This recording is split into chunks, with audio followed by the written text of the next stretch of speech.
set up this little intro. Good evening to everybody. The members of Club Atlantis are back together on this Labor Day weekend, and we're going to discuss all of the wrestling that went down this weekend, which I'm talking about Clash of the Castle, Worlds Collide, and All Out. And we're going to just talk about which show we think was personally the best show this weekend, the highs and lows of every show, and then just give our general thoughts about everything that's happened surrounding all the wrestling. So let's get into it. Well, in all honesty, since I only read reports about All Out and didn't actually watch it, I'd be better qualified to talk about, because I did watch the WWE shows, Clash of the Castle and NXT when Worlds Collide. Did you see the press conference? CM Punk burying everybody afterward, though. I heard about it. I didn't actually. I watched the full press conference. Dude, in on like that was named directed to Hangman Page, Colt Cabana, and I think the EVPs. And people are wondering, is this real? Is it a word? People don't know what the fuck to think. With CM Punk, it's hard to say. Right. It's funny though. I find this shit funny though. I mean, the funny part was him saying, anyone who got a problem can run up on me in the back. I'm like, Punk, come on, man. And allegedly something did happen. Apparently they said Punk and the Butts got into it backstage. Don't know how true it is, but there's a video floating around on Twitter of a security guard running backstage. Man, no. It's two of them, one security guard. If they really wanted to bust his head, they would have busted his head, man. How Well, security guard? Legend. Well, I guess, for us to try to stick on topic, because I'm not going to lie, the CM Punk press conference is interesting, but I didn't see it. But I guess we can try to get into like a brief idea about All Out, because All Out was, number one, it was way too many matches on that card. It was 13 or 14 matches on that card total. Yeah, 11 was actually on the pay-per-view.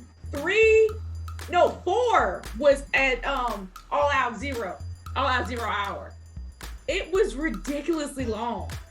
But some of the matches were really good, but I'm not gonna lie. The latter match was the most disappointing because of the fact that the finish was just executed so badly. To where I did see a clip of that, and the first thing I could think of was WTF. Like, what is this? I was more annoyed because, number one, people who are actually renting this pay-per-view, who are paying $49.99 for it, you kind of don't want to finish that janky. Like, seriously, you kind of sort of want to have a decent finish. But to be honest with you, the finish was bad, even though towards the end there was a payoff, but the execution was just piss poor. It took the wind out of Chicago sales all night. I'm going to say this, Nate, about the link. Anyone who signed up to go to or watch that, I have no mercy or no sympathy. Y'all saw the card. Y'all saw it was 14 fucking matches. And y'all know them good matches are going to be at least 20 minutes long. Not everything was 20 minutes. No. Everything was 20 minutes, man. No, that's the one thing that you're wrong about, Prince. The biggest problem about having that many matches on the card is that it's not enough time to showcase everybody. Exactly. There was only one match. The length should not be complained about. Prince, the thing is, every match is 20 minutes. Let me give you an example of one match that didn't even go that long. Like, Jade. I was not Jade. That's the two obvious example. Let me tell you another one. I was looking forward to this match because they had an interesting story, at least in my opinion. The Christian versus Jungle Boy thing. They had an interesting story about Christian turning on Jungle Boy, and Christian was cutting some fiery ass heel promos. Some of his best work recently. So I was excited for that match. I was looking forward to it. And guess what they did?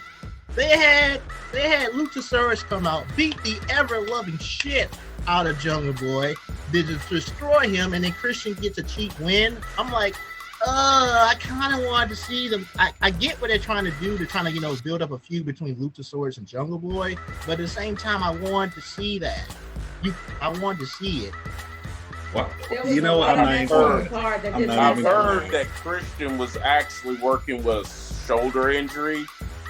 So they did this to give him the cheap win without having to actually work a match, which that's a lame way to end the match. I mean, I'm sure the ass whooping was spectacular, but still, that's a cheap way.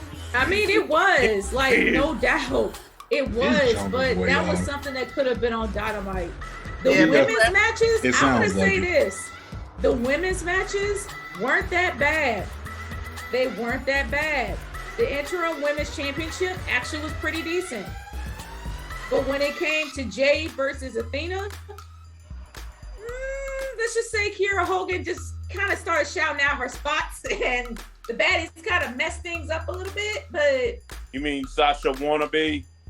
Nah, don't even insult Sasha. Why would you associate that one with Sasha? No, you don't. That's disrespectful to Sasha. Oh, that's what Kiera Hogan is kind of to me, which is a shame because she actually would work on herself. She actually could be a pretty good character, but instead she half the time she's got her name in her mouth, and I'll be like, girl, that woman Mercedes Bernardo ain't even thinking about you. And this is the prime example. The botchamania that I heard about. As if Athena and Jade don't have enough to worry about with each other.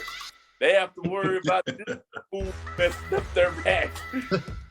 I mean, to be honest with you, the fact that Jade won took the win out of a lot of people's sales because a lot of people on Twitter and even in the whole arena wanted Athena to win. And I kind of understand. What is this? No, we need to stop this. No. Jade, let's be honest. Jade actually had. Here we go. Hold on. Jade actually does have that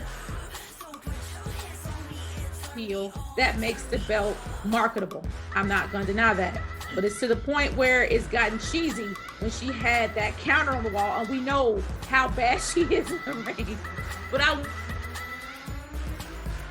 will say this. The match she had with Athena was 10 times better than any match she's ever had, ever.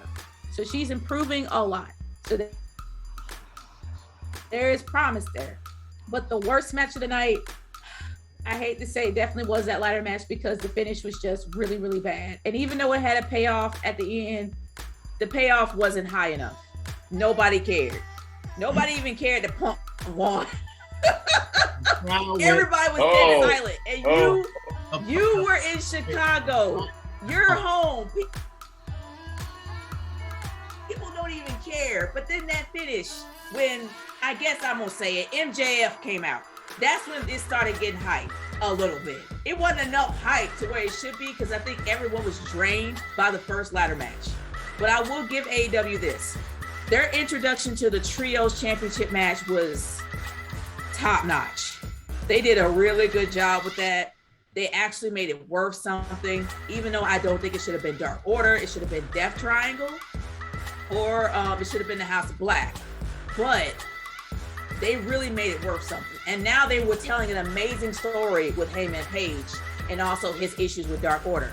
That was probably one of the best matches of the night. Okay. The tag team match, good Lord. I love Keith Lee, but damn was he slow. Like he was ridiculously slow to the point where I kept falling asleep 3 times. Gas, man. He was out of gas. I'm like, how can you be out of gas that quick? What happened? Like he would always have these endurance matches. Wait a minute. A tag team match? He was out of gas? Yes. It was so slow. I get what they were trying to like build it up until it like kind of picked up at the end. But Keith, I just couldn't get into the match. I'm sorry. I just couldn't get asleep like 3 times.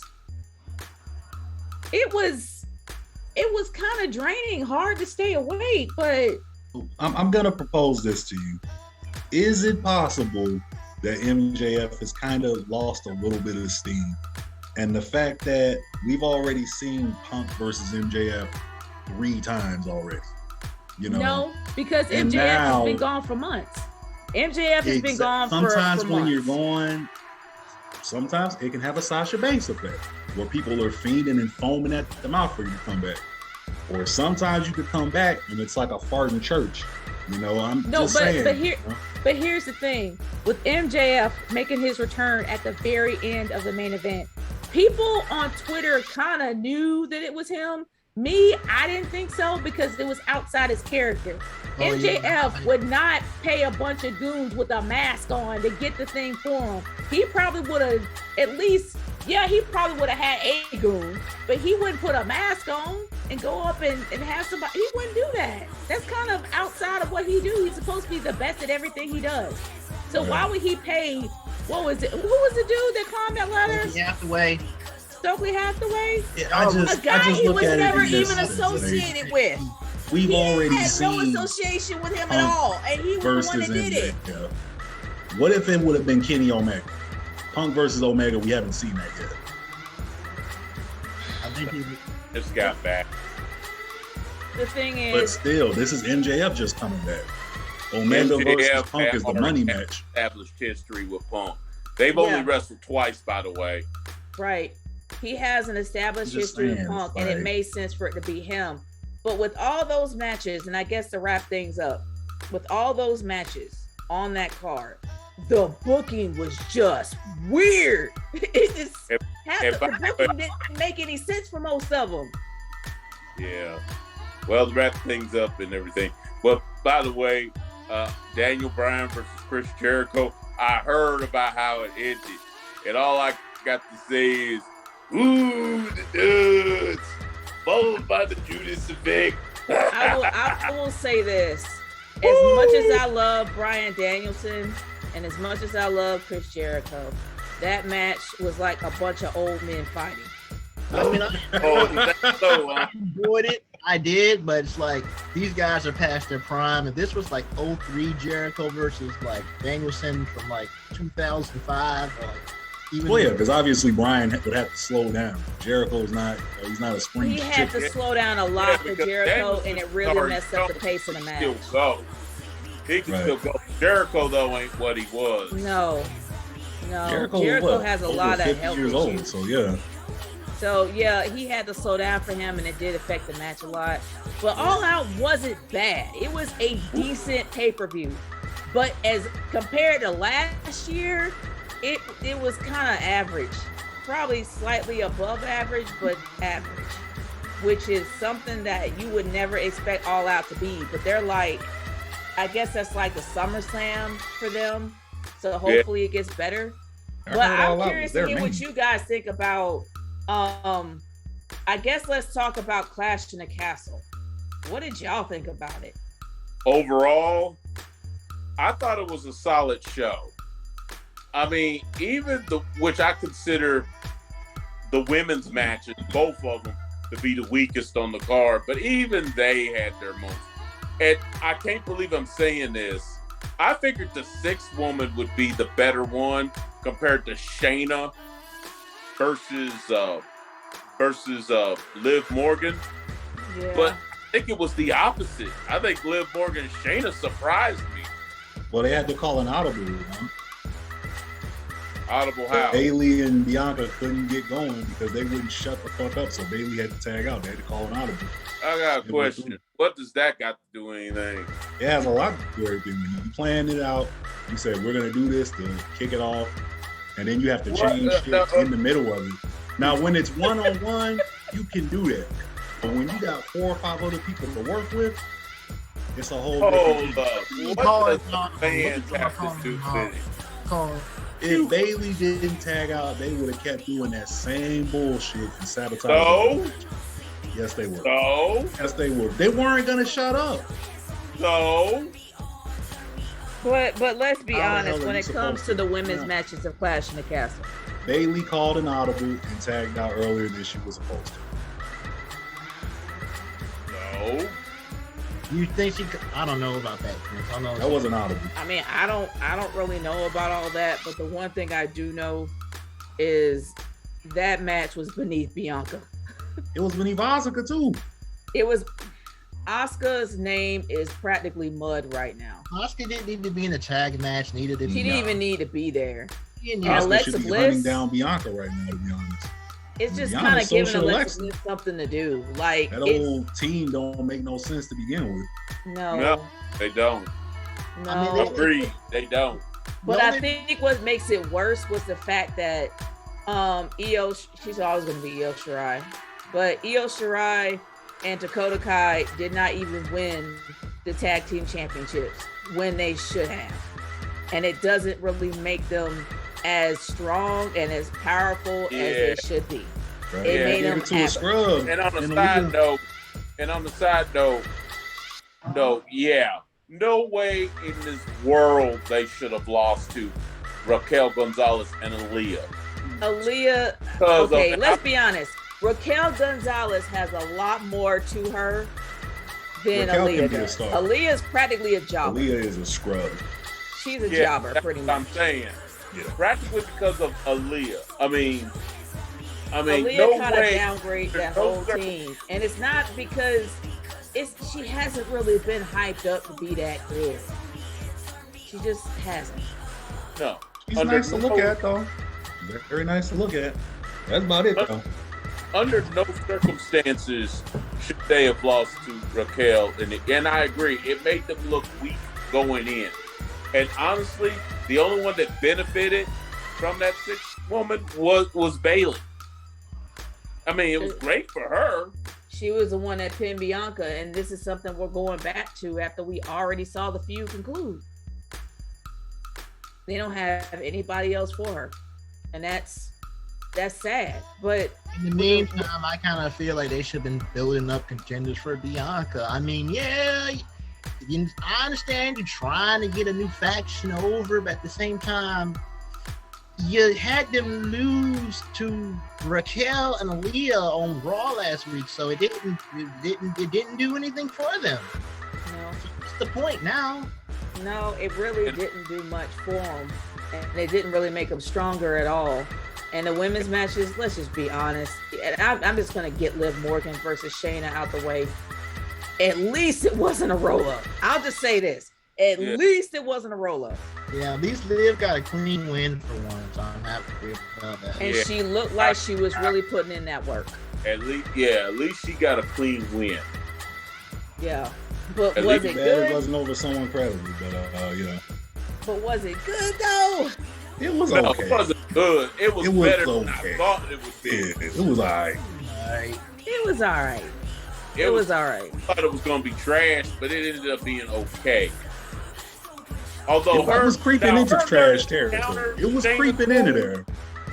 Her learning to counter Shayna's moves, that's the only part I had trouble with. Her learning to counter Shayna's moves was one thing. But her trying to put moves on, I like, no. Yeah, she couldn't put a hold on. That ain't gonna work, honey. Can we counter her? One thing. Let's run a campaign against Liv being put in the arm bars. That shit needs to stop, bro. Yeah. Like, I talk about destroyed by now all the fucking time. Shayna Baszler, if she put Liv, same with when Ronda was doing it. No, Liv should not be putting armbar after armbar after armbar, and we're supposed to believe they haven't snapped her like a twig. Yep. Yeah. Like, come on. Her arm should be destroyed by now. It'd be one thing if she was a submission specialist like Sasha or some shit, but that ain't Liv's game. Come on. Now her countering some of the Sasha's not really a submission specialist either, but Sasha she has a submission specialist. experience. Sasha wins off of what primarily? Oh, well, that's the bank statement. Bank statement. Exactly, Basically the crippler cross face without an arm. You could say all the horsewomen to a certain extent, except maybe Bayley are submission specialists. That's how they usually win. Yeah, although Bayley has used the Ring of Saturn. Yeah. Yeah. He has used the Ring of Saturn. She has. But she doesn't use submissions as much as Charlotte, Becky, and Sasha. Sasha, yeah. Not as much as them. What's ironic is Liv has also used the Rings of Saturn, which I'm surprised she didn't break it out in that one. But I am happy for one thing, that the commentator says she has a long way to go. She does. They booked her so badly that nobody believes her to be a true champion. This might be a better route for her. So I'm kind of looking forward to seeing what's going to happen next. It seems like they're going to book her a lot better here. That's what we said. We said the problem was they're booking Liv like she doesn't have the gold no more. If she wasn't champ, you can have her with these cheap roll-ups, but she's the fucking champ now. You got to let her put people away with finishers. I mean, imagine what Hogan would have looked like if Hogan was rolling people up all the time. Yeah, I even said the night that she cashed in Money in the Bank on Ronda, when she put her in the ankle lock, but Ronda had the bad leg. Kicking the bad leg, that was smart. But I hated the roll-up. What should have happened was, as soon as she got hit kicked in the bad leg, Ronda should have went down, got up, and when she turned around, boom, oblivion. 1, 2, 3. Right. That would have looked way better. Yep. Exactly. Like even Trips during the Reign of Terror, he would low blow and cheat, but 9 times out of 10, they got put down by the pedigree. Yeah. He wasn't rolling them up. You know? Now, let's move on to like a okay, this is a match that launched 1,000 memes. And also everybody cheering, which I'm not really surprised at this. I don't know why everybody thinks it's a big surprise about, but Rey Mysterio and Edge versus Judgment Day. Oh, yeah, let's get that out of the way. Yeah. What did y'all think of that match? Ray, the match was solid. Checks, man. Keep getting them checks, Ray. Ray was the bomb sponge. They whooped his ass. Yes, they did. Honestly, it was interesting seeing how they were both teamed up together and they've been enemies for so long. So that was kind of unique in itself. The match was pretty solid. There's actually a history there. That I brought it up. I brought it up. About there Edge is a lot of history with them. The SmackDown 6 days back in 02. But, yeah, of course they can't really mention that because one of them, my son, but of course referring to Chris Benoit. No, the name is not banned on Club Atlantis. But anyway, but yeah, but was y'all surprised? Was y'all surprised when Dom just kicked Edge in the nuts? Were y'all surprised with that? I wasn't surprised with the heel turn. I was surprised the way they did it.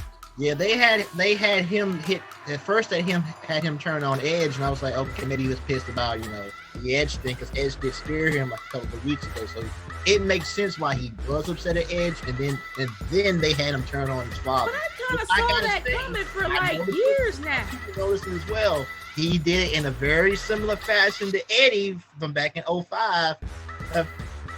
Yeah. Good point. I honestly didn't think about that. The hair too. He got hair, and even the Miz. Remember back right before WrestleMania? Yeah. Even the Miz when he had him on Miz TV, Ray and Dominic. He looked at Dominic like, "Hey Ray, are you sure Dominic's not Eddie?" It was being planted even then. But I kind of saw that coming though. Like, especially when he was standing so far to the left. And I'm like, yeah, he's going to turn heel. He's going to turn heel. Come on, you're going to do it. But let's be honest, Ray has kind of been in Dom's way for years now.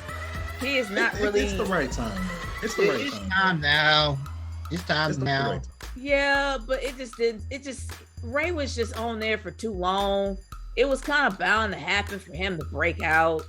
And honestly, everybody was like going nuts when he did it. Like I've seen so many clips of people for losing their minds when, you finally did it. Dominic is he's just a young, innocent little puppy.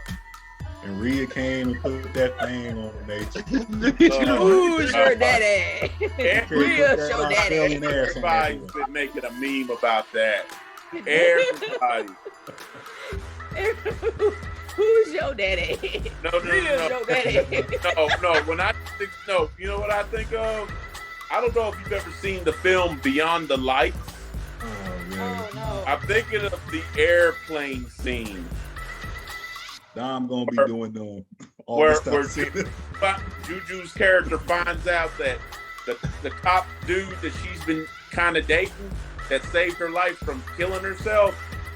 The cop dude was a virgin, so she got him on the plane. He thought there was going to be other people, but it was just her. and she said, I want to be your first, and pretty much just kiss. At first, she tried to kind of fight it a little bit, then he gave in. She curled down his pants. She pulled up her skirt. Okay. Let's move on from there. I won't get graphic. Yeah, let's kind of move on. He basically whipped it on him. Okay. Let's gotta move on from there. Yeah. Let's talk. Okay. So we all just know that when match you was see good. Dominic giving the August Alsina video. Okay. All right. Gave his blessing. We thought that match was good. What about Seth Rollins versus Matt Riddle? Seth Rollins versus pretty good. I thought it should have been more violent than it was, though. Why did Matt Riddle come out there smiling like that, man? You supposed to be angry, dude. Bro. He had a 420 T-shirt. You know what he did before that match. If you're in the grudge, I don't care. I don't care how much weed you smoke. A man talk about your family like that. Really.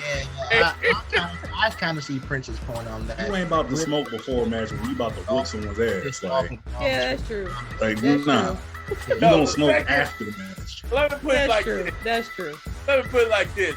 The second Seth Rollins showed up, like, ooh, in that crazy devil outfit of his, like, ooh, Matt I think he was channeling his inner Elton John. Up the ramp, they're like, oh.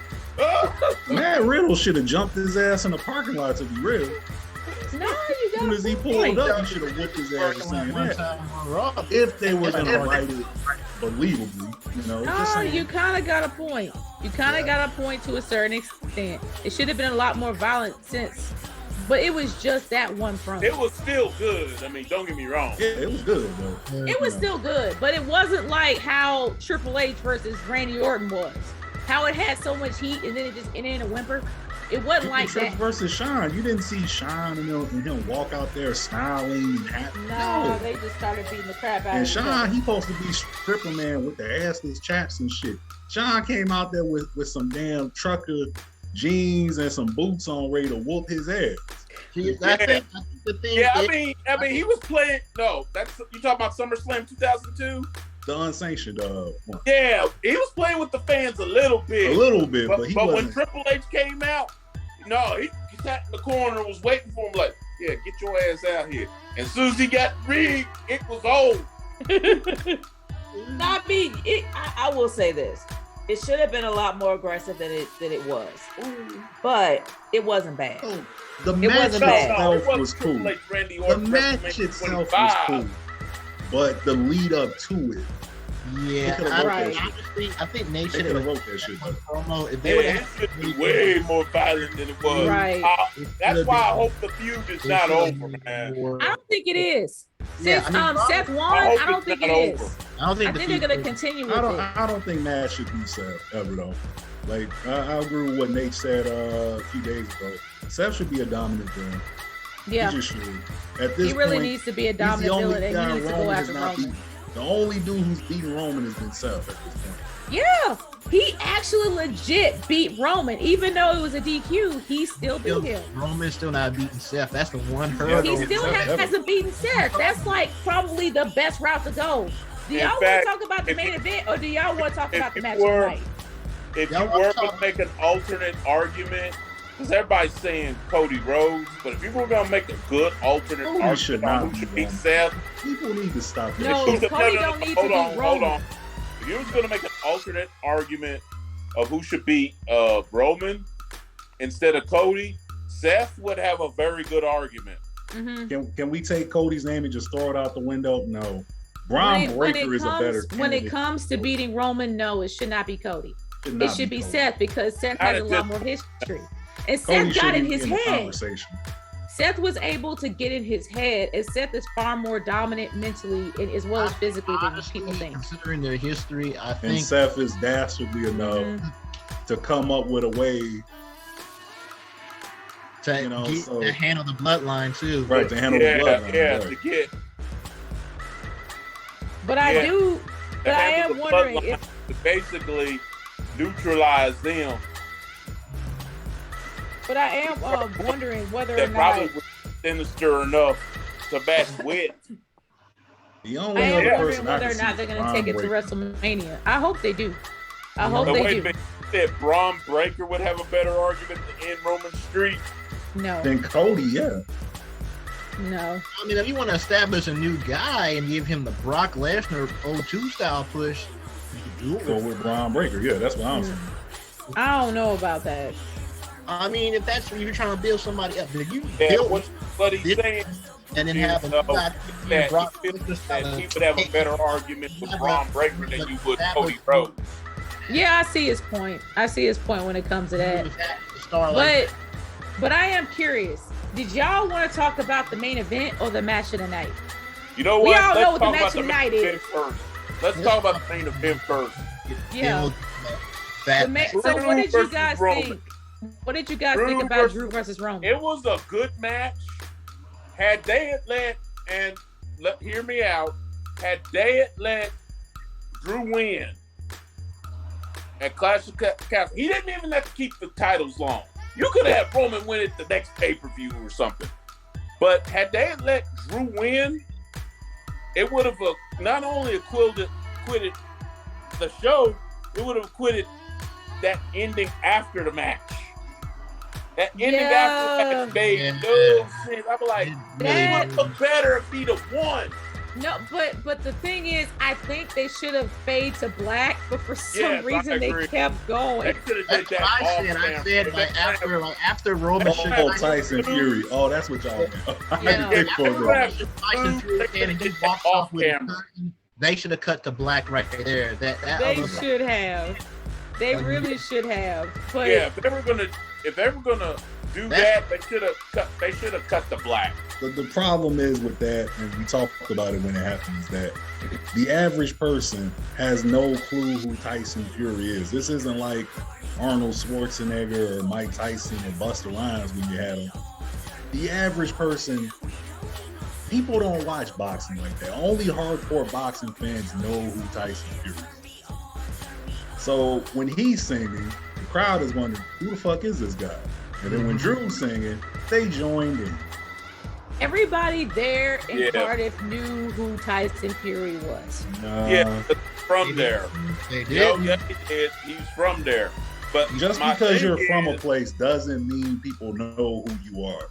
You can march Chance the Rapper out in front of a Chicago crowd, and half of I know who he is.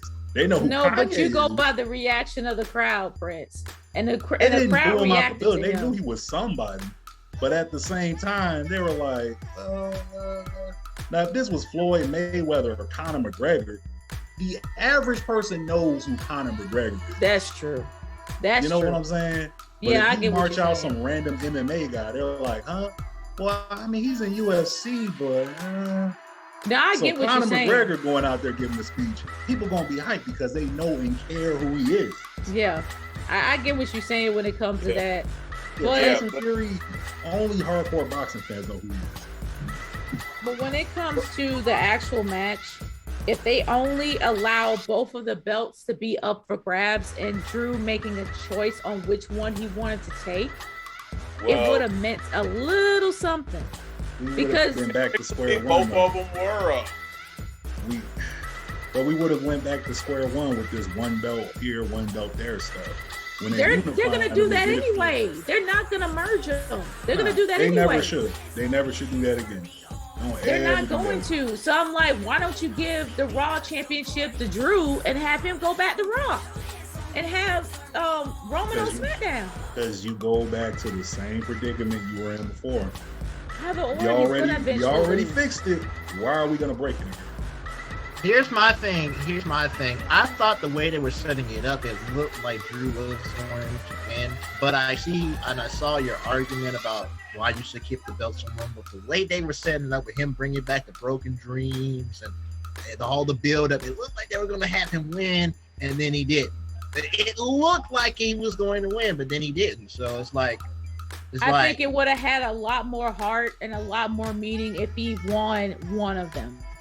Especially that they haven't had a major pay-per-view in the UK for 30 years. It would have meant something. I was cheering for a Dusty finish. I said it a million times. No, I think they should have Dusty finished it. Hell no! I really think they should have. This is what Prince would have wanted. Prince said, "You should have done a Dusty finish." He was throwing out the idea of have Drew win, maybe because Roman's foot's on the rope. Let's say the ref doesn't see it. Crowd pops for Drew. No. And We've then done that too much. We've done that too much. They haven't done that too much. Now another company's done it too much. We beat that into the ground.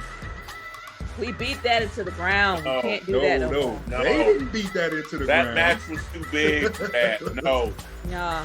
If this was a Raw, they beat that into the ground. Raw, sure. AEW beat that shit into the ground. Not them.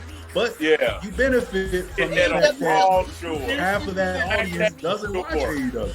AEW on a pay-per-view like that? No. They don't do Dusty finish like that. Man, they should have did a Dusty finish. Because Drew gets his moment. Drew gets his moment. Prince, Jim Crockett and them did the Dusty finishes a lot back in the day. It killed a lot of towns and territories doing that shit. So, no. It kills a lot of momentum doing that, and it just they've done it far too much. That's like being a cuckold, man. Let's start with they. Be very specific on who's done it. And let's point out that most of that audience doesn't even watch that show. To be honest, Roman's gimmick, in my opinion, is starting to go a little stale. But now that you add a third Uso, okay. It just depends on what they do. If they fuck this up, we all know that Sami Zayn's getting the boot now. Now they got 3 Usos. They don't really need they don't need Sami Zayn at this point. Done. You know what? I propose this. I think it's going to happen. I wonder how you feel about this. If they do kick Sami Zayn out, are you seeing him getting back with Kevin Owens and them doing a tag? Yep. No. Yes. I don't know. I see it happen. You may not want it to happen, but it's going to happen. The problem is it's gonna take away all that feuding they had leading up to Battleground. I want Kevin Owens to be by himself. He's doing a lot of good stuff. The Usos are the unified tag team champions, right? You have nobody to face them right now. The New Day is all but gone. The Viking Raiders are a joke. The Street Profits done got them behind whooped by the Usos twice. So they're pretty much done for now, if not forever. Who do you got? You got nobody. So you might as well put Owens and Zayn together. You better off putting DIY now that the third one has come from NXT to join the bloodline, Sami Zayn is done. He's done. They're better off putting DIY back together. They probably that would even be a worse idea. Maybe worse. I wouldn't want Ciampa and Gargano back together, man. I don't want that. They're not gonna do nothing. They came so far. And Gargano they don't really need to be a tag team anymore. They're not. I wouldn't want them as. I understand lack of tag teams, but these guys like Owens and Zayn, Ciampa and Gargano, they feuded too much, and they've been putting them together in tag teams. You don't want people to feud them again. It's like it's just KO and Sammy. We've seen that on the main roster. You gotta remember, most of the main roster audience does not watch NXT. So I get that point. I get that. Why and all that shit. They don't even know what the fuck that is. For me, I really didn't care much for this match because I don't really care much for Roman as his character anymore. And Drew, I really wanted him to win. He has a lot of heart. Yeah. You didn't even have to keep the belt on him very long. You could have had him drop it the next pay-per-view, like I said. I was kind of bummed with the whole finish, but I will say this, Roman is having a tough time keeping up in matches now. I'm kind of noticing that a little bit. A little bit. That him talking in the middle of the match was kind of unnecessary. Yeah, that was smallish thing. His endurance level has changed. Especially you facing a guy like Drew in his home country in a big match like that. No, I ain't gonna be talking junk. He talking like he was fighting out. No, he does that. He does that when he's like. I mean, people kind of they do that when they can't keep up.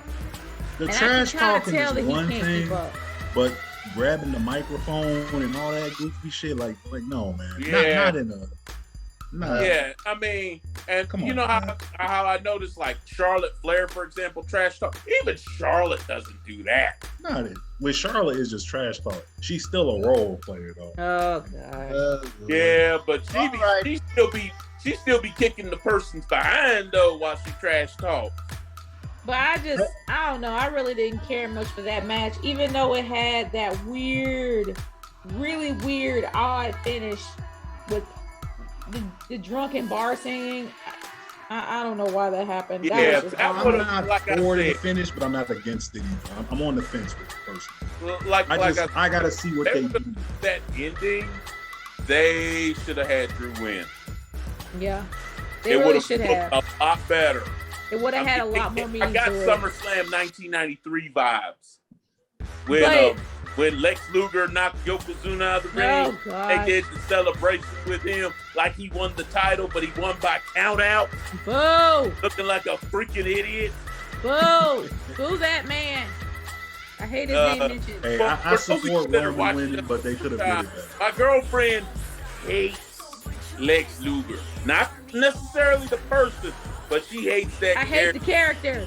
The character sucks. She could drop Anyway. trowel and take a piss on it and set it on fire. That's how much she hates I will embrace that man's character with napalm and just watch it burn. But anyway, my match. Let's just get on to the match of the night. Match of the night. Let's get on to the match of the night. Sheamus versus Gunther. Yeah. And they finally got Imperium back together. We knew Okay. we would pop for that. We knew. Just the way it started, and I think we all appreciate this. The unique opening of it, you know, from the presentation of Gunther, they made Gunther feel like a big fucking deal, Yeah. which they do a really good job of. And then the stare down. That was That was awesome. well done when they had That was basically well done. Sheamus, Guru, and Imperium going at it, and they didn't do nothing. They just let the Yeah, they didn't even pay it no mind. They were just looking at each other. That was awesome. It was And- very Dark Knight Rises-ish, where Batman and Bane walk Yeah. down and they just stare each That's other a good down, and example. all this chaos is around them. It was Yeah. it reminded me of that one. Good comparison. That match itself had so much heart. It had so much heart, so much fighting. It's just so much with Sheamus taco meat Not a chest. thigh slap, yeah, and not a let me say- flip. go ahead, guys. I'll tell you, I appreciate. you got it, so though. I told them this in the live when we were talking about watching it live on Teenage. I appreciate when matches feel like real freaking fight sites. That match felt like a real. It was a real fight. It was Yeah. a real fight. It was so great. And let me say this. Lately, off camera, and of course over the phone because we're in two different states, but we have been watching, I've been finding a lot of good intercontinental title, or at least ones with memorable moments, such as the two matches Chris Benoit and Chris Jericho had for the Intercontinental title. One was a submission match, the other was a ladder match. Rikishi versus Val Venus, which was an average match, but it had a memorable ending with Rikishi pretty much turning Val Venus into pizza when he splashed the top of the cage. And of course, what's become one of Regina's favorites, and a match that's not often talked about. Rob Van Dam versus Brock Lesnar for the Intercontinental title. Oh, I thought you was gonna say the Hardy one. No one talks about that match, and I don't know why. Are you talking about from Vintage 2002? Yes, I love that match. no one talks That match about was it. great. That cold card is underrated. Vintage 2002 does not get enough credit, and it has arguably, in my opinion, one of the greatest triple threat matches of all time. On that. Oh, Oh yeah. yeah. Oh The yeah. Rock. Talk about Definitely. that card enough. Vintage 2002 don't talk about that card enough. But Yeah, and I think I've actually mentioned this to Irvin when we were watching it again. It is. It's one of the most underrated cards they got. I think this is something that I mentioned to Irvin when he was watching it with me after he watched it with y'all. Have y'all noticed that? And I know you guys seen the Ilya Dragunov versus Walter match before he had his name changed, and I know y'all saw both of them. Have y'all noticed that the fact that he lost to Ilya Dragunov, when they had the second match, that Gunther's kind of lost his edge a tad. Not a lot, but a little bit. A little bit. Yeah. But I will say this. If that's Gunther or Walter with a little bit of edge loss, you imagine if he was still full Walter? Oh, yeah. He turned Sheamus's chest into taco meat. And there's a reason I call him Wahoo McDaniel chops and not Ric Flair like chops. Ric Flair's was the types that sting. Wahoo's was the kind that would cave your chest in. That's the kind Walter has. He has the Wahoo chops. He has the chops that would just leave a permanent dent in your chest, as well as just bruised and bloody. That match was so brutal, but Sheamus gave it his all, even when his back was gone. And that and what was it? That slam that he did to the mat, that he landed square on the center of his lower back twice. Yeah, that impact took. Yeah, that power bomb twice to his lower back took him out. That was an amazing story that was told. But you got to give some mad respect to Sheamus. He's the most underrated wrestler there is. He sold that extremely well. And let me say, it's a big journey for Sheamus after all the neck injuries he's had. So for him to come out there and perform like he did and get that much appreciation, it had to be big for him. Yeah. He went through his neck. Yeah, it was one of those matches. I knew Gunther was probably going to win. I still prefer which is fine. I knew he was probably going to win, but if Sheamus would have won, I would not have been unhappy. I wouldn't have been upset if he won either. There was not a single thigh slap or a single flip the entire match. Not one. Oh no, that was old time. That was old time wrestling. That's one of the matches I will probably go back and look at, because I told Regina this. You drop Gunther versus Sheamus in the middle of Jim Crockett or the middle of World Class or Bill Watts' Mid-South, it would have fit right in. Because that's the kind of wrestling they were doing anyway. I mean, that match was probably the match of the night, the one that people are going to remember. They're not. I think they're going to remember the main event, but they're going to remember that more. Already. It's already a match of the year candidate. Gunther, he's making the Intercontinental title worth something again. I know. It's something we haven't seen in a long time. Copy back there. It's not theirs, but I love that belt. It's one of my favorites. Yeah. He's making it mean something again, because it's been a joke for a while now. But now you can take it serious. Yeah, that's why Regina's been asking me, hey, Irvin, you've watched more wrestling than me. Show me some Intercontinental title matches that you knew that was good. Mm-hmm. I think it started with us here. It's just even when you were coming up, the Honky Tonk Man may have been the only goofy champion that belt had. But you still paid attention. But you still paid attention to it. Yeah, it's like, my era, I can't think of one who was like a kind of goof. Like Kurt Angle was goofy, but he would still beat someone's ass. Yeah, it's like. But you still took him seriously. Like all the Intercontinental champions growing up actually cared. Yeah, it's like even the weaker ones, like I mentioned, Rikishi and Val Venus earlier. Yeah. The weaker ones, you still paid attention. But it's been so goofy these last few years. Like they gave it to Nakamura with boobs, and they was doing all that goofy shit. And before that, it was had nobody to defend it when he had the title. But even nobody to defend it. But that's part of it. But even the whole gimmick they had him doing was just so silly. Yeah. It's like if this was serious Nakamura, where he was on his, like a drugged up Michael Jackson half the time, then yeah, people would have fucked with it. But they I don't know, they rolled him so bad during that time. They did, no doubt. But to be honest, with the overall card, even though you had that gem of a match with Gunther and Sheamus, it wasn't bad. It actually was okay. I would probably say maybe slightly above average. I'm gonna say it was great, because you can ask Rail and they will testify to it. I wanted to turn the card off a million times. Like something would happen. I'm like, all right, here comes AEW Dynamite. Here comes a bunch of shit I don't care about. But something would happen that would keep you looking at it. I'm like, oh, cool. The reason why I can't say that it was great is because the women's matches were so hard. Yeah, that was the only kind of weak part of it. Was the triple threat. I mean, that was the only one that was trash. The 3-on-3 Liv and Shayna wasn't bad. It wasn't bad. Wasn't great either. It wasn't bad, but it was okay. But the 3-on-3 was not good. Hey, the women's matches kind of made it weak. You know what's ironic? And this is a good segue into this. What's ironic is the next night, the smaller of the two cards, which was NXT When Worlds Collide, actually their women's matches, which I expected to be weaker than the ones at Clash at the Castle, they actually did theirs better. Way better.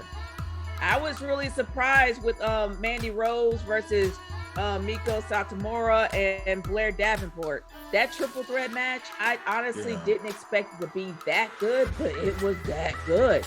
Yeah, and it showed how far Mandy Rose presentation. Mandy Rose didn't feel like she was being carried. No. Mandy didn't feel like she was being carried, but they also didn't present Mako the right way. Mako's supposed to be the final boss, right? The final fucking boss. That's her gimmick, right? If she's the final boss, why is she walking out first? I wish they would have left it one-on-one. Mandy versus Satomura. Because, to be honest with you, Blair Davenport or B. Priestley, she will always be B. Priestley to me. But I mean, the thing is, what was she going to gain in this triple threat? That was my question. She was there to eat the pinfall. He was just there to take the pinfall. She wasn't going to win any of the titles, so she was just there. And I'm just like, so why have her come out second instead of the champions is always supposed to come out last, unless it's a major attraction coming out. You know, if it's Lesnar coming out, okay, let Lesnar come out last. It's fucking Lesnar. It's Taker, let Taker come out last. Okay, but they are not making Mako look like a big deal. So when people go, oh man, Mako, why don't y'all think she's a big deal? Because of shit like that. Yeah. She's the fucking champ. Why is she the first one walking out? Now, I will say this. As a wrestler, and I've said this many times in the chat today, from a wrestling fan standpoint, I would have preferred Mako Satomura, but from a business standpoint, I get why they went, and I probably would have too. I get why they went with Mandy. I would agree. You're the market. I agree. Mandy definitely has showed that Mandy has come a long way. She really has. But I heard a bullshit claim by somebody today that I just have to laugh at. Somebody said, and I quote this, this person said Mandy Rose is Tessa Blanchard and Trish Stratus put together. And I'm so like, what? Okay, I'm going to go ahead and take my filter off. What the fuck? What? I was like, wait a minute. What? No. Mandy Rose is Mandy Rose. No. Mandy Rose is nowhere. She's nowhere. I mean, regardless of what you think of her attitude, that's the you know what? And John Morant is Michael Jordan. I just had to She's not even early. She's barely above early Trish Stratus. She certainly wasn't Trish Stratus by the time she left in 2006. Oh my gosh, man. No. I'm gonna ignore that. Yeah. I was like, who the fuck? Nate's like, I'm not even gonna dignify that shit. I'm not. Let Mandy. Mandy's her own thing, man. But that match actually was surprisingly good. Yeah. Can I honestly say, compared to the women's championship match, can we say that the NXT tag team match? That's the funniest thing. The one at NXT was actually better than the one at Clash at the Castle. Yeah, it definitely was. It was. But when it comes to the tag match, Mandy doesn't need to be those two. Mandy has developed a more cerebral character. Mandy just needs to have a bunch of moves. She can just like move. She's added some moves, but she uses her head. Yeah. She's more cerebral now. And she's a really good seller. People don't give that girl credit for her selling ability. She takes some bumps now. Yeah. The whole USA chant was kind of annoying too. Yeah. I told Prince when they was chanting USA, USA, I was like, it's played out. It's played out. 80s, fools, cut it out. This ain't the 1980s. Boo. No. I mean, it works if you have a strong wrestler that's over and they have a strong anti-US gimmick, which is played out. Or a patriot gimmick like Hacksaw. Thing is, Satomura ain't said nothing about the US. Neither is Blair Davenport. They didn't give a crap about putting down the US. They came to win belts. You know what I'm saying? That chant was so unnecessary. It got shut down too, pretty much. When some fans tried to start that, some other fans shut that down. Oh yeah, that shit was goofy. Just because Mandy came out in a Wonder Woman American flag style gear. The only person who can rock the whole Wonder Woman thing is Sasha. Let it go. I mean, I don't know. Y'all got Wonder Woman from that? Y'all saw Wonder Woman from that? No, I mean, I didn't get Wonder Woman seeing that first season. No, not really. It was the color. It was just an American flag. Mandy did. No, it wasn't Wonder Woman because Wonder Woman had blue tights. So no, it was just the American flag. It was an American flag. Yeah, it pretty much was the American flag. It was her own thing. Yeah. But it looked bad. Yeah, I mean, it didn't look bad at all. But compared to the tag team match, do y'all think that the women's the women's championship match was better than the tag match?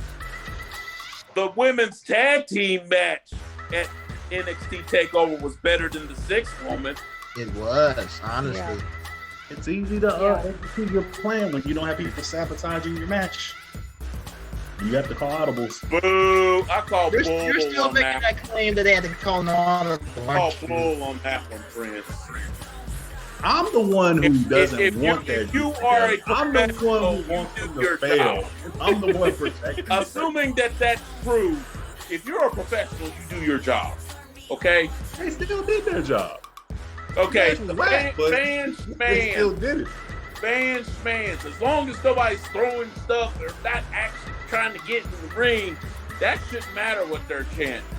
Yeah. Bailey said, "You know what? I'm gonna tag out right quick since y'all won't shut the fuck up." But then again, she could have been playing into it before all you know by doing that. Yeah. I think late after the match went on, she was playing into that chanting stuff. She was. I think she kind of was, but it's Bailey. It's Bailey, so I'm not really surprised. But did this match, the NXT Women's Tag Championship, did that match matter to y'all? Because it kind of didn't matter much for me. Not really, except in my opinion, it was just a vehicle to help push Casey and Carter over. And I still call her Casey. I know she's called Katana now, but I still Chance. But the team of Dude Drop and Nikki Ash, I'm sorry, at times they felt more like Piper Niven and Nikki Cross. I think they're slowly starting to get back to that. But that match actually was pretty good. I just didn't really care much for the I understand. I didn't care much for Katana Chance winning. To bring back Toxic Attraction. Yeah, in my humble opinion, they should have been in the tournament if they were okay. Honestly, why wasn't Caitlyn and Katana not in it? Yeah. That's kind of true. They, other than Toxic Attraction, they would have made the most sense. And I mean, in a way, Attraction. I mean, the match itself wasn't bad, but in my opinion, it should have just made it like a triple threat by having Katana Chance and Kaden Carter, Doudrop and Nikki Ash, and Toxic Attraction. It should have been in the match instead of just coming out for. I'm gonna ask you this: Piper Niven's in a tag team. Is that the best spot for her in your opinion? Her and Nikki Cross at this point? No, not in their current gimmicks. I mean, if they go back to their old gimmick, maybe it can work. Might be more interesting. Scottish thing more often. If they go back to their old gimmicks, I think that would work. And Piper Niven is Piper Niven, but can Nikki Cross really, at this point, now that she's lost so much weight, really go back and be feared like she was? She's pretty small now. She's small, but she's not small. She's not tiny. Davenport. I mean, shoot. She'll be Blair Davenport part 2, man. I mean, she's not tiny by no means. I mean, I think her character is fine. She's lost weight, she's lost weight, but she's not like puny compared to what she was, though. Like, one of the big selling points of Nikki Cross was she was thicker. She could run people over, but now she's lost so much weight. She goes back. You may as well just put her and Blair Davenport together, make them the 2 British goth chicks, basically. No, that would not work. And it's funny how we talked about the women's match and didn't talk about the opener. I'm just saying. I don't think Nikki Cross can go back to being Nikki Cross at this point. She can, to be honest. No one's gonna fear her. Yeah, good point. I don't know about fear Nikki Cross because she was with big. The whole Nikki ass thing. Yeah, good point. Good point. She probably could. Always on the smaller side, though. If you think about it. Who? She was a little bit thicker, but she always was on the smallish side overall. Yeah, but it's like from an optics standpoint, how do you buy that people are scared of her? Like before, you could buy it. You're like, okay, that she kind of scared. Now it's like, I'm just letting it float. Now, are we just gonna skip over the Ricochet and? I guess we gotta talk about that a little bit. Discount Ricochet versus the real Ricochet. Y'all enjoy it. I personally say skip over the tag team match. I think the tag team match, or like Lucha Underground style high flying matches, but this case with these two, it worked for me personally. Discount Ricochet versus the real thing. That's what I call it. Carmelo Ricochet need to go to AEW for the North American title. It was solid for what it was. The ending surprised me, and normally I don't like roll up. Carmelo didn't need nobody. Yeah, I wish they would have put Trick Williams in the back, honestly. Why was he even out there? Melo could have beat Ricochet without Trick having to be there. Why was he even out there? Melo wasn't going to beat Ricochet without him. Come on. You need the bullshit. Did you watch the match? I did. He wasn't beating Ricochet without him. He was keeping up with him in that whole fucking match, bro. Trick Williams was actually making more mistakes being out there than him not being out there. He was better off just being in the back. He really wasn't doing anything to help out anyone. We need Prince Puma. I'm going to say that. We need Prince Puma. Sign Prince Puma. Ricochet can go to AEW. That's where he belongs. Prince Puma belongs in I will say belongs on the big stage.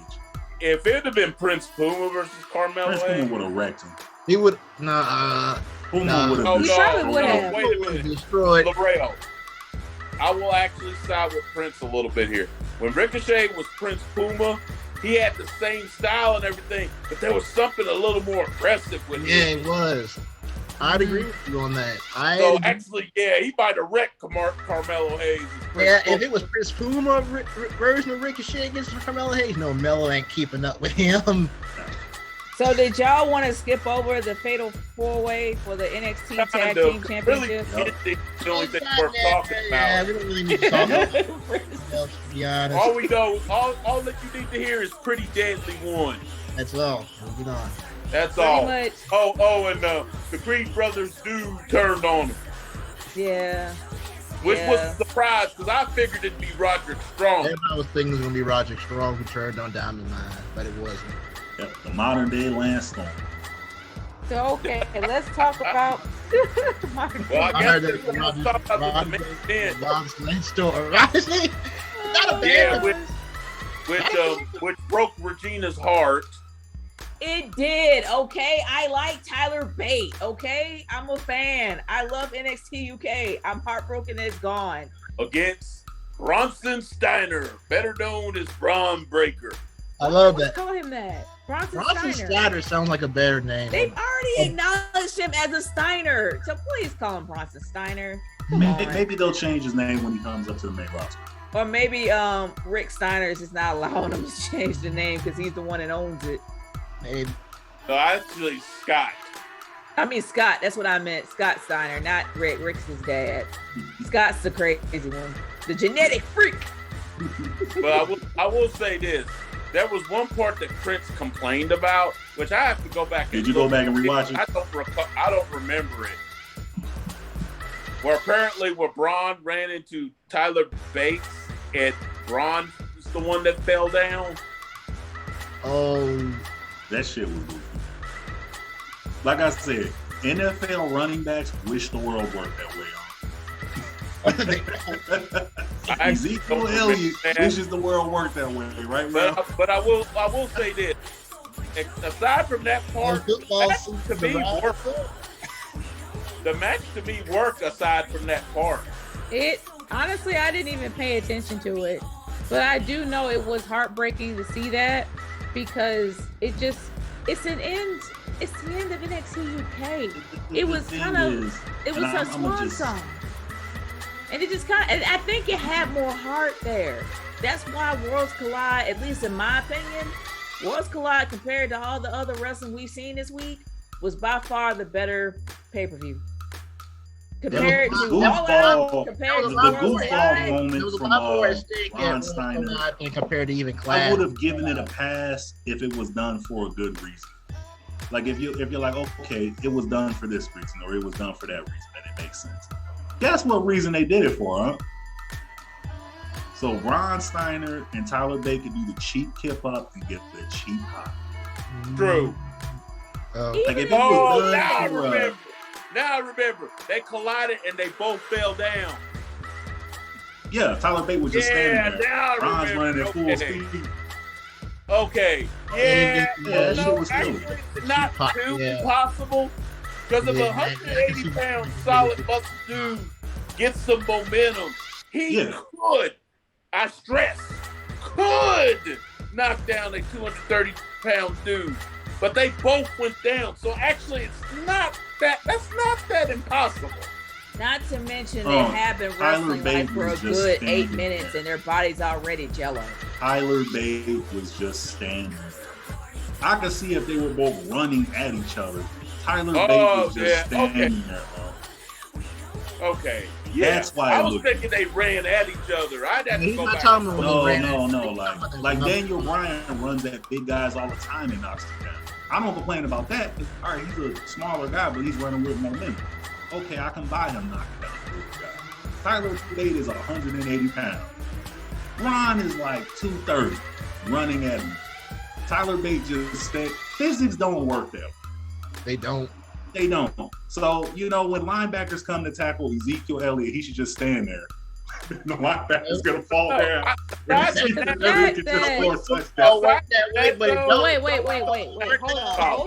Hold on. The fact that Tyler Bate is able to do a power bomb on somebody as big as Braun Breaker. That's strength.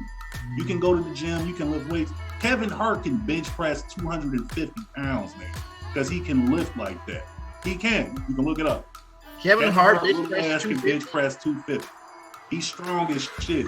But if a 230-pound dude is running at Kevin Hart at full speed and he runs into Kevin Hart, the big guy shouldn't fall down, man. No, he's gonna spear Kevin Hart.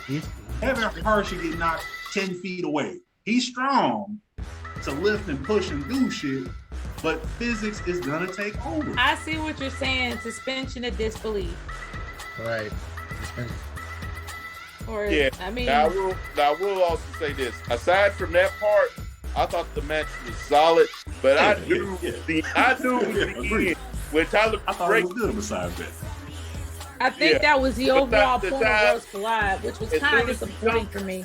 As soon as he jumped off the rope and Braun, and I told you, He's a mix of Rick Steiner and his Uncle Scott, and with a little bit of Goldberg. And I warned Regina. I told you. Like, he got a spear compared to Goldberg. He pulls that out. Tyler Bates might be in trouble. What happened? He pulled out the spear. And about killed Tyler Bates. I was like, oh, it's over. And I even said it out loud. I said, it's over. Count it. 1. I'm getting to the point where I want to ban the spear, though. I want to ban the spear, though. So many people use it now. Charlotte, Lashley, Roman. Yeah. Ron, so like, what? If it's effective, who cares? You know what? You know who normally uses the spear, though? If you notice, is usually the athletes who come from the athletic background. Like Roman came from a different finisher. If y'all gonna work in the same company, usually then use something different, man. Do something different. Usually it's people that come from, like, especially football players. Yeah. Here's the difference, though. Goldberg. He actually, not only does he use his as a finisher, his is actually believable. Like when Roman does his, I'll be like, most of the time his is soft as hell. Yeah. Or Edge. Yeah, Edge is another one. That's 5 people using the same finisher. Yeah. And when you use the same finisher, it cheapens it. That's why Let me tell you about Edge, man. Edge, I mean, I love seeing Edge through the spear, but it depends on who's selling it, because sometimes that looks soft as hell, man. Braun does his. I actually believe the match is over. It's like literally having a Mack truck hit you square in the chest. All I'm gonna say is this: there's a reason only Taker was allowed to do the tombstone. Because if everyone else was doing the tombstone, it wouldn't have been special. No, it's not even that. It's because that Taker had enough height to where when he has you by your shoulders, holding you up, he goes down, you have at least maybe a good 2 or 3 feet of clearance to where it will not hit your neck. If you're too short and you are not high enough, you can break someone's neck. Later on when they had all that medical stuff. But even back then, you didn't see multiple guys doing the same finish. I get your point that, like, you wear out a finisher if everyone's using it. Yeah, look at the Canadian Destroyer now. That shit doesn't look special no more. Or the DDT. It's not even a finisher no more. It's just a finisher no more. Because everybody using this shit. It's a setup now, man. It's now known as the Sunset Flip, even though it's still the Canadian Destroyer. Yeah. But it's still one of my favorite moves. I don't care. Like, it's still one of my favorite moves. I will say this: if he really wanted to Brian need a new finisher. Hold on. I'm going to be a little funny here. The finisher besides the spear, he got that. I'm going to be a little funny here. A setup, yeah. But he got the military press to the slam, which he took that from Goldberg too. Here's one, and this would have actually really broken Regina's heart. And part of me that's a little sadistic did kind of want that. After he did the spear, he pulls down the straps, drags to the ring, and he puts Tyler Bates, the Steiner recliner, which he has won matches with before. The only thing that worries me is I don't know if Braun can consistently use that military press slam on the main roster because the guys are bigger. You know, when you're benching guys, I think the biggest guy 205, that's one thing. The biggest guy he did that to was Walter. I think honestly, for Braun, if he wants a solid finisher, I think to keep, because everybody does the spear. I think for him, I think he should do the spear, and then he picks the guy up, like you said, brings it to the center ring, and puts them in the Steiner recliner, and then they choke out or they tap out. Yeah, that'd be cool.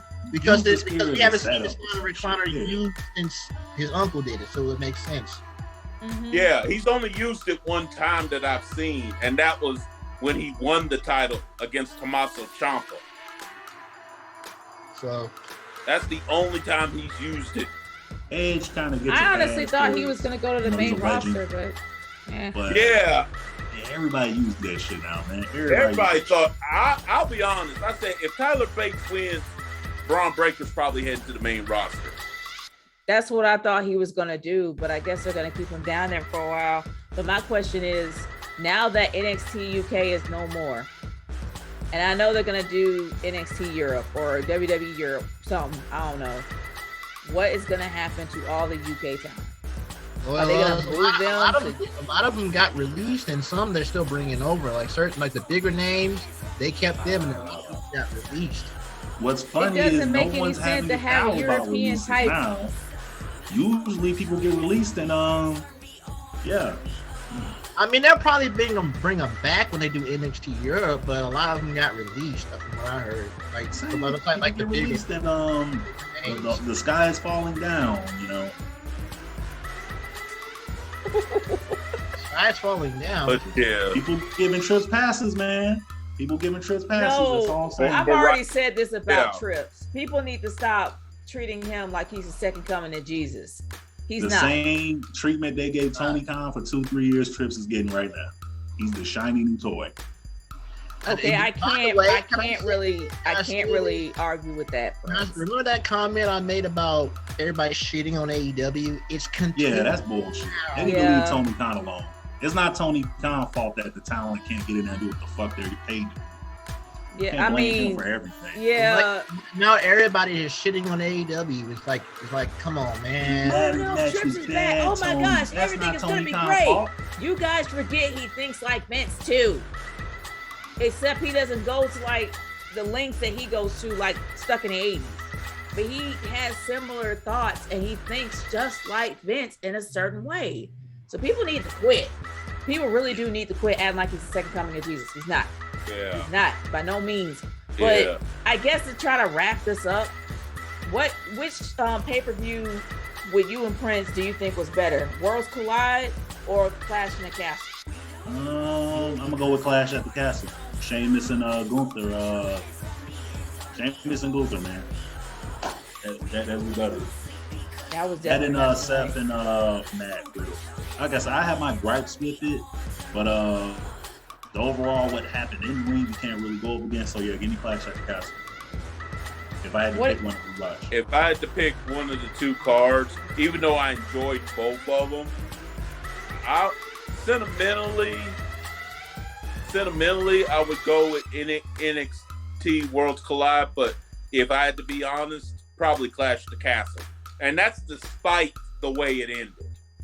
Despite the way it ended, it just had a bigger feel. Sheamus, Gunther, pretty much put it over the top. I think that was the best match on any card this weekend. Mm-hmm. I would probably bet the best match concerning your candidate. W. I mean, honestly, me and Nace looked at All Out. There was not a match on All Out that was better than Sheamus versus Gunther. I'm sorry, it was not. There was one. Maybe the only one that came close was the Trios match. The Trios match was good. Yeah. The Trios match was good. The Trios match was a great introduction to a new title. And even though the ladder match was red hot, the finish is what drained the entire pay-per-view. But when it comes to all three, that me and Laurel saw, I have to say it's Worlds Collide. I think Worlds Collide was better because I can't give like a high praise to Clash in the Castle because the women's matches were kind of mediocre and you didn't really care much for them. Even though you had that one match of the night with Sheamus and Gunther, the main event was just, you know, it was hyped up to be so high, but it just didn't reach that. It didn't reach those heights. I see your frat comment, Prince. I guess Laurel and Regina is on the side of Worlds Collide. Me and Prince are more Clash of the Castle. Despite the way it ended. Which I do agree, the way it ended kind of brought it down a bit. Yeah, and not to mention AEW had far too many matches on the card. AEW had 14 matches on the card. It was way too long. Some of the matches dragged. The opener really did kind of set the tone for it being down here. Even though the trios match was amazing and they tried to bring up the fire, and the women's matches actually were pretty good, it wasn't enough to bring back that energy in the crowd. The crowd was already. I can't bury Ember Moon for once. This is the one time I can't bury her. Nah, that match. Bury Ember Moon on this one. me, I think I'm kind of with H. I think I have to go with Worlds Collide. Even though I think that was the overall best show that I saw this week. It wasn't perfect, but I think overall, I think that's the show I had the most fun with. It had the most heart too because it was a swan song for NXT UK. Yeah. So if you were a fan of NXT UK and you had to see all your favorite wrestlers, that was it. They were done. It was heartbreaking. Like with Tyler Bate, I was heartbroken.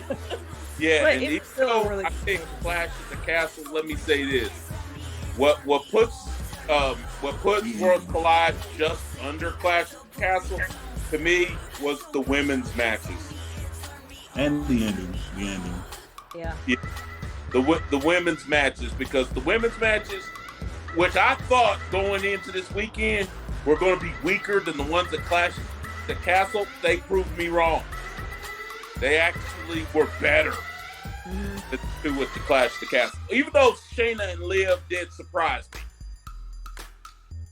Liv put in that work, but it was okay, But it was. The thing is, when you see Bianca, Asuka, when you see that cast, you expect something great. Yeah. It was barely average. It was barely average. Plus, it was kind of beneath Bianca to even be in that match in the first place. Yeah, Bianca, they need to build. I know they're going to have her feud with Bayley, but they need to give Bianca some more challenges, man. She was doing nothing but being paired with Alexa and Asuka these past 2 weeks along. Yeah. Which, in all honesty, nothing for her. I meant to bring this up earlier. Every woman in that match shouldn't, and I know this means Bianca is an island to herself, but shouldn't they be trying to challenge Bianca? And that's including Alexa and Asuka. Huh? That's what I said earlier. It kind of makes the Raw Women's title look worthless if Becky's not holding it. If you think about it, it makes the Raw Women's title look worthless if Becky's not holding it. Yeah, I mean, if you're just going to put your champion in a 6-woman tag, instead of one thing you could say when Becky Lynch was holding it, everybody was trying to get her. Even people who were healed. Yeah. Even but now that Bianca has it, everybody was trying to get Becky. Well, and now that Bianca has it, she hasn't been challenged that much. And mileage. When we bring up there's more mileage in this person holding it rather than this person, you're seeing that with Bianca right now. There was more mileage in Becky having it. Yeah.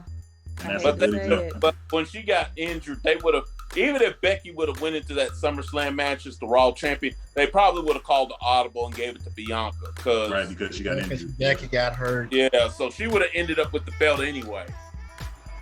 But I didn't mind that WrestleMania match, though. It's not really...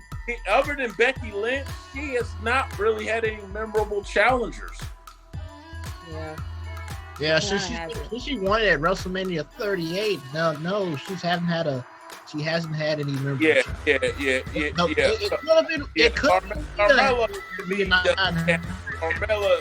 can, and it makes you almost wish, even though I said it was a bad idea at the time, makes you almost wish Liv would have tried to cash in on Bianca.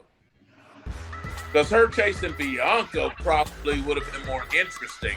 I still think that Liv should have had her moment it should have been earlier. But you know what? Ronda, had to try to, put herself over with the people,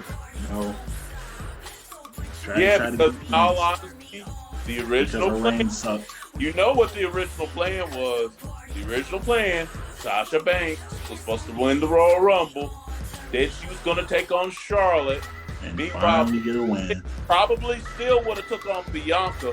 We could have had 2 matches of the night with the women, but instead, Ronda came back. Vince McMahon got his dick hard for Ronda.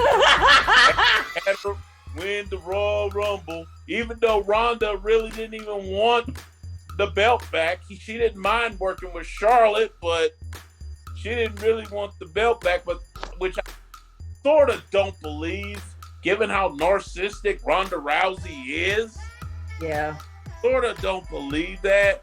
And then they have their match, and honestly, Ronda was just going through the motions there. I mean, Charlotte was trying. I got to give her credit.